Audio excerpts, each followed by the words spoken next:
We have an exclusive interview with Amazon CEO Andy Jassy out with his annual letter today, and there's so much to talk to you about. Couldn't be more thrilled to talk to you, especially right now. We have the CPI number. You don't focus so much on these. I mean, how often do you look at that number and think this is going to change the direction of my business? Not that often. Not that often. But I imagine you do when it comes to tariffs. We look at all the things that could impact consumers and customers. So what is going on right now in terms of the way you're thinking about the tariff position? Obviously, the China piece of it is still on, and a huge portion of your sellers and other and manufacturers that are selling through Amazon manufactured in China. Well, it's hard to know what's really going to happen. You know, there's a lot of flux right now, and what we're going to spend time on, where we spend all our cycles, is trying to figure out how we have the right customer experience. So we know customers care a ton about selection. We're going to try and do everything we can to keep prices as low as possible for customers, and we're going to ship things as quickly as possible as we can for our customers, and that's what we're going to spend our time focused on. There have been some reports that you've already started to cut back, though, in terms of buying certain product from China. Is that true? Well, what I would tell you is whenever you have any threat of any kind of discontinuity, as a team, you have to think about what are the things you can do to help customers. And so we're doing everything we can to try and keep prices the way they've been for customers, as low as possible. And so we'll do things like we've done some strategic forward inventory buys to be able to get as many items as makes sense for customers at lower prices.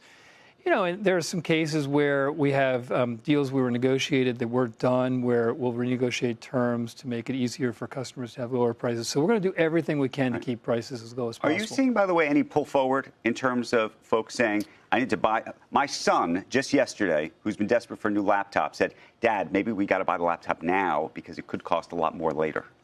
You have a smart son. How old is he? 14. Oh, my gosh.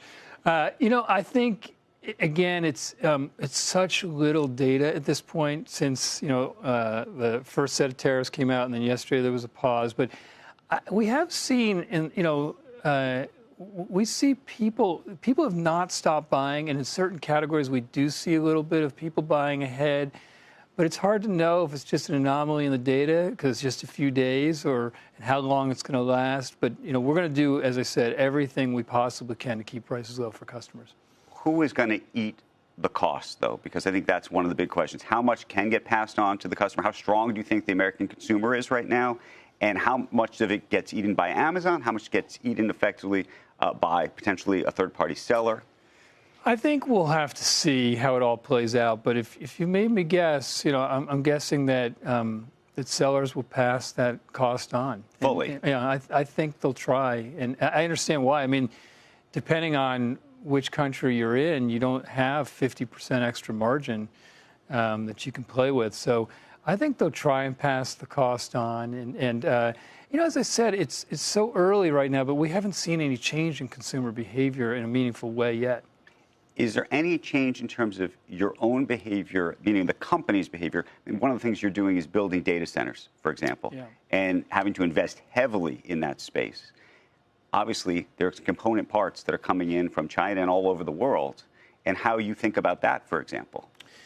Well, every finished good that's got any degree of complexity in it has parts from all over the world, and that's been true for a while. And actually, in our AWS business, really starting about 5 years ago, we very significantly diversified our supply chain, and so we have components that are from everywhere. It's not just one country. But we have such high demand right now for AWS, and the AI growth is so significant that we don't see any attenuation in demand, and we're going to keep building.